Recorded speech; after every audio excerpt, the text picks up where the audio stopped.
حي على الصلاة.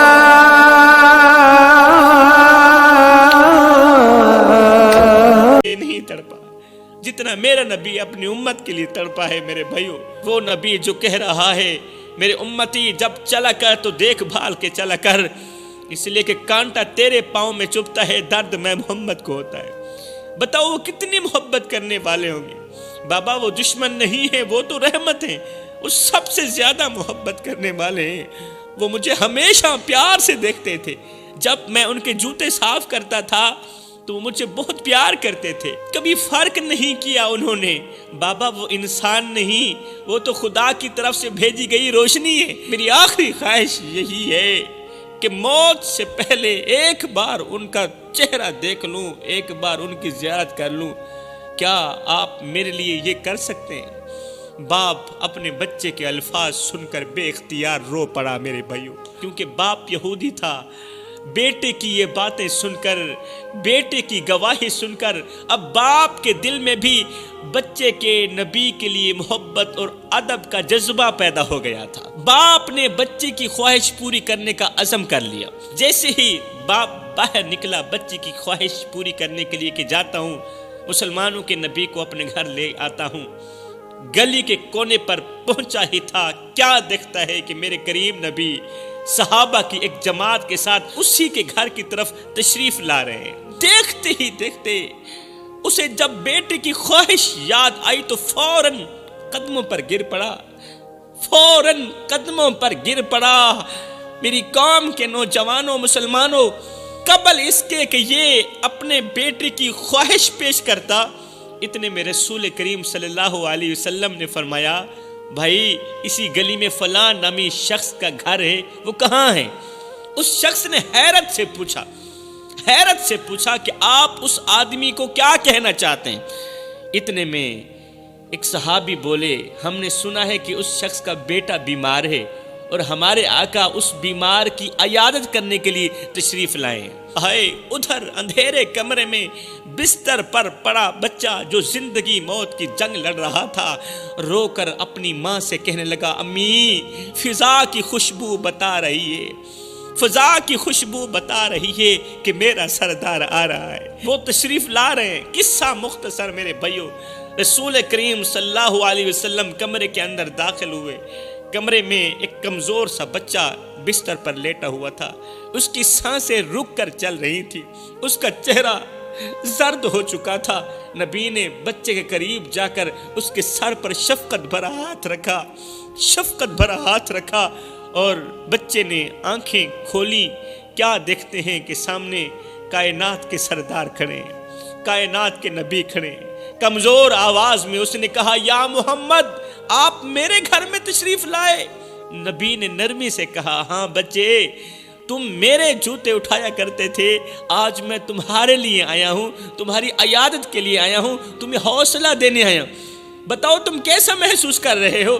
زندگی اور موت کی جنگ لڑتے ہوئے بچے نے کانپتے ہونٹوں اور کمزور آواز میں کچھ ایسے الفاظ کہے جن الفاظوں نے نبی کو رلا دیا.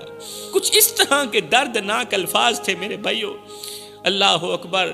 اس بچے نے کیا کہا، یا رسول اللہ میں نے ہمیشہ اپنے ننھے ہاتھوں سے آپ کے جوتے صاف کیے، ہمیشہ اپنے چھوٹے چھوٹے ہاتھوں سے آپ کے جوتے صاف کیے، لیکن آج میں چاہتا ہوں کہ آپ میرے دل کو صاف کر دیں.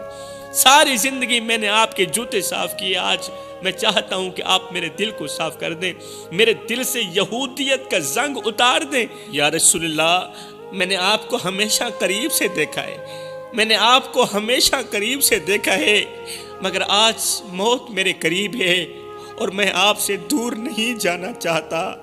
یا رسول اللہ اگر میرا وقت پورا ہو گیا ہے تو میں چاہتا ہوں کہ میرے لبوں پر آخری الفاظ آپ کے دین کے ہوں. میرا گناہ بس اتنا سا ہے کہ میں ایک یہودی گھر میں پیدا ہوا. کیا میرا اللہ مجھے معاف کر دے گا؟ کیا میرے محمد کا رب مجھے معاف کر دے گا؟ یا رسول اللہ آپ کی مسکراہٹ میری دنیا کی روشنی تھی، میری دنیا کا نور تھا، مگر آج میری آنکھوں کے سامنے اندھیرا ہے، کیونکہ آج میں آپ جیسی عظیم شخصیت کو چھوڑ کے جا رہا ہوں. آپ نے ہمیشہ مجھے پیار دیا اور آج میں اپنی روح آپ کے دین کے سپرد کرنا چاہتا ہوں۔ اب میرے کریم آقا رو بھی رہے تھے، کریم آقا کی آنکھیں چھم چھم برس رہی تھی، میرے کریم آقا بچے کی درد بھری آوازیں بھی سن رہے تھے، درد بھرے جملے بھی سن رہے تھے۔ میرا دل چاہتا ہے کہ میں آپ کا امتی بن کر مروں۔ یا رسول اللہ، کیا میرا یہ ننھا سا دل آپ کے اللہ کے قریب ہو سکتا ہے؟ اور میرا یہ ننھا سا دل چاہتا ہے کہ میں آپ کا امتی بن کر مروں تاکہ میری روح آپ کے قریب ہو سکے۔ جس طرح اس دنیا میں آپ کی نوکری کرتا رہا، میں چاہتا ہوں آخرت کی زندگی میں بھی آپ کی نوکری مل جائے، آپ کی خدمت مل جائے۔ یہودی بچے کے یہ الفاظ سن کر نبی کی آنکھوں میں آنسو بھر آئے اور آپ نے بچے کو گلے لگایا، سینے لگایا۔ آپ نے فرمایا، او میرے بچے، اللہ تمہیں اپنی رحمت کے سائے میں لے گا اور تم ہمیشہ کے لیے جنت کے باغوں میں کھیلتے رہو گے۔ نبی نے شفقت سے بچے کو اپنے قریب کیا، سینے لگایا اور ساتھ میں فرمایا، تمہارا دل پاک ہے بچے، تیرا دل پاک ہے، اللہ تجھے ضرور قبول کرے گا، اللہ تجھے ضرور قبول کرے گا، جلدی کر کلمہ پڑھ اس سے پہلے کہ موت کا فرشتہ روح نکال لے۔ بچے نے کمزور آواز میں اور کمزور سے لہجے میں پڑھا، لا الہ الا اللہ محمد الرسول اللہ۔ یہ پڑھتے ہی بچے کی روح پرواز کر گئی۔ جب بچے کی روح پرواز کر گئی تو کمرے میں ایک عجیب سی خاموشی چھا گئی، عجیب سی خاموشی چھا گئی۔ بچے کے والدین کی چیخ نکل گئی۔ جب خاموشی چھائی، ادھر سے بچے کی روح نکلی، ادھر سے بچے کے والد کی چیخ نکل گئی اور اپنے بیٹے کے بے جان جسم کو دیکھ کر رونے لگا اور نبی کے قدموں پر گرا، گر کر کہنے لگا، روتے ہوئے کہنے لگا، یا محمد، میں نے آج تک ایسا انسان نہیں دیکھا، اے مسلمانوں کے نبی، میں نے آج تک ایسا انسان نہیں دیکھا جو اپنے دشمن کے بچوں سے بھی اس قدر محبت کرے۔ آج تک ایسا سردار نہیں دیکھا۔ اپنے بچوں کے ساتھ تو ہر کوئی محبت کرتا ہے، مگر دشمنوں کے بچوں کے ساتھ محبت کرتے ہوئے میں نے آج تک کسی آقا کو نہیں دیکھا جو دشمن کا بھی بھلا چاہے۔ میرا بیٹا کتنا خوش نصیب ہے۔ اور لوگوں، دنیا والوں، میں یہودی کا بیٹا کتنا خوش نصیب ہے کہ وہ محمد کے دین پر مر گیا۔ حضور بس کرم کی نگاہ فرمائیے، قیامت کے دن بیٹا جنت میں جائے اور باپ جہنم میں جائے، یہ مجھ سے کیسے برداشت ہوگا؟ کرم کیجئے، مجھ جیسے ناکارہ انسان کو بھی اپنے دین میں جگہ دے دیجئے۔ یہ کہہ کر اس نے بھی کلمہ پڑھا اور مسلمان ہو گیا۔ اس باپ کے آنسو تھمتے نہ تھے، آنسو رکتے نہ تھے۔ وہ اپنے بیٹے کو سینے لگا کر بولا، مرے ہوئے بیٹے کو سینے لگا کر بولا، اے میرے بیٹے، تو دنیا سے گیا لیکن جیت گیا، تو مرا لیکن جیت کے مرا، دنیا سے گیا لیکن جیت گیا، تو وہ روشنی پا گیا جس کی تلاش میں لوگ زندگیاں گزار دیتے ہیں مگر وہ روشنی نہیں ملتی۔ تو وہ روشنی پا گیا، تو وہ نور پا گیا۔ آخر میں نبی نے دعا کے لیے ہاتھ اٹھائے، یا اللہ اس بچے کو جنت میں اعلیٰ مقام عطا فرما اور اس کے والد کو صبر اور ہدایت کی دولت عطا فرما۔ مدینے کی گلیوں میں اداسی چھائی ہوئی تھی۔ وہ چھوٹا بچہ جس کے ننھے ہاتھ نبی کے جوتے اٹھاتے تھے آج دنیا سے رخصت ہو چکا تھا۔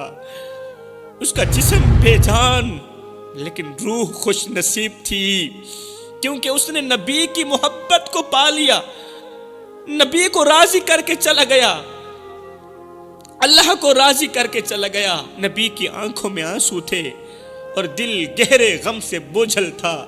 نبی نے صحابہ کرام کو حکم دیا، اس بچے کو غسل دو، کفن پہناؤ اور اس کی جنازے کی تیاری کرو۔ جب جنازہ تیار ہو گیا، اب دل کے کانوں سے سنیے گا، نبی نے خود اس بچے کا جنازہ پڑھایا اور وہ بچہ جو کل تک نبی کے جوتے اٹھایا کرتا تھا آج اللہ کے فرشتوں کی محبت میں لپٹا ہوا تھا۔ جنازے کے وقت نبی نے اسے کندھا دیا اور جب چلنے لگے تو صحابہ کرام نے دیکھا نبی ہر قدم اٹھا کر رکھتے اور ایسے چلتے جیسے زمین پر کوئی اور جگہ نہ ہو۔ ایک صحابی نے حیرت سے پوچھا یا رسول اللہ جنازے کو اس طرح قدم اٹھا کر کیوں لے جا رہے ہیں، اس طرح قدم اٹھا کر کیوں لے جا رہے ہیں؟ تو نبی نے نم آنکھوں کے ساتھ فرمایا فرشتوں کی تعداد اتنی زیادہ ہے، آسمان سے اترنے والے فرشتوں کی تعداد اتنی زیادہ ہے کہ زمین پر قدم رکھنے کی جگہ بھی نہیں مل رہی مجھے۔ یہ فرشتے اس معصوم بچے کی روح کو جنت پہنچانے کے لیے آئے ہیں، اور ہر فرشتہ اس کی قربت چاہتا ہے۔ جنازہ جب قبر کے قریب پہنچا تو نبی نے خود اپنے ہاتھوں سے اس معصوم کو لحد میں اتارا۔ تدفین کے دوران صحابہ نے دیکھا کہ ایک صحابی قبر کے سرہانے کھڑے ہو کر زاروں قطار روتا چلا جا رہا ہے، صحابی روتا چلا جا رہا ہے۔ صحابہ کرام نے دیکھا ایک صحابی ہے، اس کی آنکھوں سے آنسو نہیں رک پا رہے۔ کسی نے قریب جا کر اس سے کہا تم اس بچے کو جانتے بھی نہیں، اسے پہچانتے بھی نہیں، یہ تمہارا کوئی رشتہ دار بھی نہیں ہے، پھر تم اس قدر زاروں قطار کیوں رو رہے ہو؟ تو وہ صحابی ہچکیوں کے درمیان کہنے لگا، رو کر کہنے لگا بھائی میں اسے جانتا نہیں تھا، میں اسے پہچانتا نہیں تھا کہ یہ بچہ کون ہے، لیکن آج اس کی قسمت کو دیکھ کر میرا دل پھٹ رہا ہے۔ اس بچے کے جنازے پر اللہ کے فرشتے چوک در چوک اتر رہے ہیں، ان فرشتوں کو دیکھ کر میرا دل پھٹ رہا ہے۔ نبی نے خود اس کی نماز جنازہ پڑھائی اور اپنے مبارک ہاتھوں سے اسے قبر میں اتارا۔ میں سوچتا ہوں کاش اس بچے کی جگہ میں ہوتا، کاش میں وہ خوش نصیب ہوتا جس نبی کی یہ محبت اور عزت نصیب ہوئی ہے۔ نبی نے قبر کے قریب کھڑے ہو کر دعا کی، یا اللہ اس معصوم بچے کو جنت میں اعلیٰ مقام عطا فرما۔ اس منظر نے وہاں موجود ہر شخص کو رلا دیا۔ یہ بچہ جو کل تک ایک یہودی گھرانے میں پیدا ہوا تھا، آج نبی کی شفقت اور محبت کی بدولت جنت کا وارث بن چکا تھا۔ صحابہ کرام کے دلوں میں یہ واقعہ ایک چراغ کی مانند جل اٹھا، ایک چراغ کی طرح جل اٹھا جو انہیں یہ درس دیتا رہا کہ محبت، ادب اور خلوص وہ انعامات ہیں جو انسان کو دنیا و آخرت میں سرخرو کرتے ہیں۔